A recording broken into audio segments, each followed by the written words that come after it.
Caretaker মোডের দিকে যদি আমরা এগিয়ে যাই তাহলে তো আজকের যে অ্যাডভাইজারি কমিটি এটাকে কমিয়ে কেয়ারটেকার মোডের দিকে যেতে হবে। সংখ্যা কমানোর কথা বলছে, বাড়ানোর কথা না।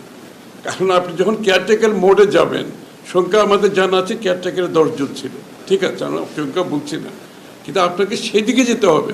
আর যারা যারা বিতর্কিত এখানে তাদেরকে বাদ দিলে আমাকে সেদিকে যেতে হবে। কারণ আমি এটা নিরপেক্ষ নির্বাচনের কথা বলছি, নিরপেক্ষতার কথা বলছি।